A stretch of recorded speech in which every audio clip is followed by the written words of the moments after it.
Scary Recaps presents The Other Lamb from 2019. Beware of spoilers.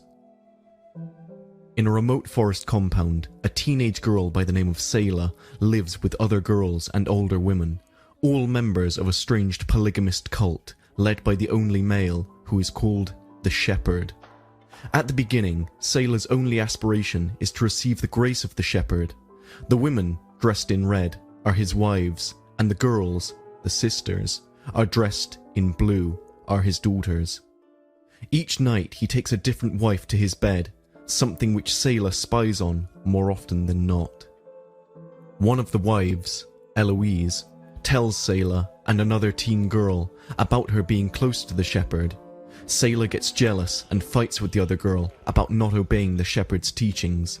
The Shepherd punishes Selah by sending her to deliver leftover food to Sarah, a former wife who lives with other women in a hut like outcasts, due to their bleeding being impure. Sarah mocks Selah about the Shepherd being in love with her and warns her that he will be indifferent towards her after her first menstruation. Later on, Selah experiences her first period and panics, slaughtering a lamb in the process. She doesn't tell anyone about her bleeding. When asked about the lamb, she claims that a wild dog has killed the animal. Despite his concerns about her impurity, the Shepherd forgives Selah. After that, a police officer arrives at the compound and says to the Shepherd that he and his cult must leave. The Shepherd gathers the women and takes them away, leading them through the countryside in search of a new site to settle in. During the travel, Selah begins to have nightmares about dead lambs and blood running between her legs. The cult comes to an abandoned cottage, but the Shepherd is against the idea of staying there. The next morning, one of the wives who has spent the night with the Shepherd shows Selah a wound on her neck. They carry on with their journey, and Selah sees a car passing through on a forest road and tries to imagine herself as a normal teenager. She speaks with Sarah and asks her what happened to her that made her fall out of favour with the Shepherd. She reveals her scars and answers that she has been punished for her vanity. She also tells that, although great though it may seem, the Shepherd's grace is a fire that eventually burns those it warms. Afterwards, Selah asks Sarah about her mother, who died giving birth to her according to the words of the Shepherd.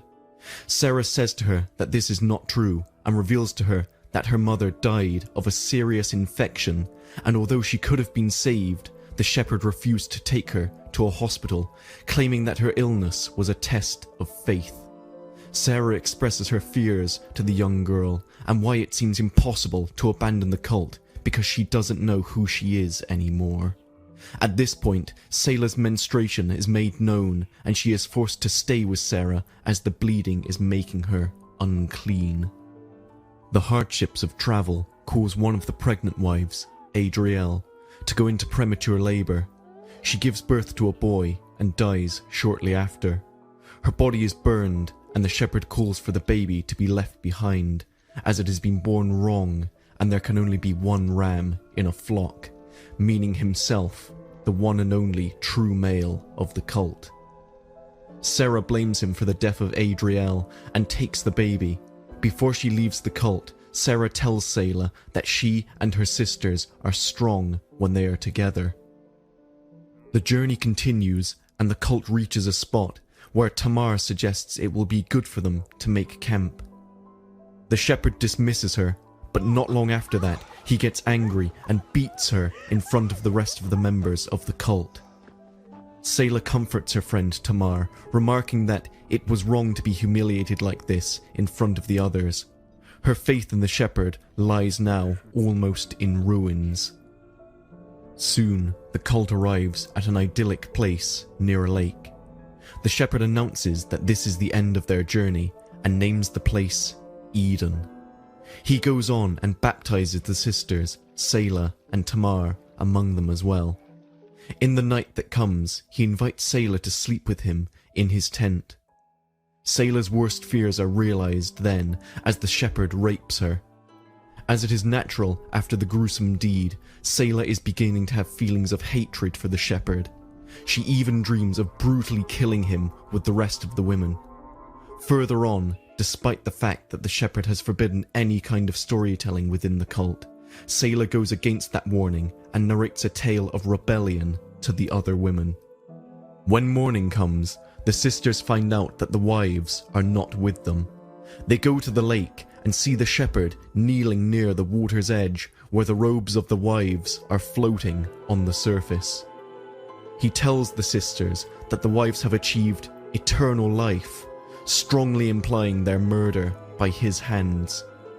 He calls the sisters to take now the places of the wives and stand at his side. Selah gets angry and shouts at him that he is not their shepherd, refusing to stay with him anymore. The shepherd slaps her and Selah slaps him back. Not too long after this, 2 police officers come upon the drowned bodies of the wives washed upon the lake shore. Moving further into the woods, they discover the dead body of the shepherd, bloody and tied between 2 trees. He is seen wearing ram's horns on his head. Not too far away, Selah and the rest of the sisters are standing in front of a waterfall, looking grim, but finally at peace.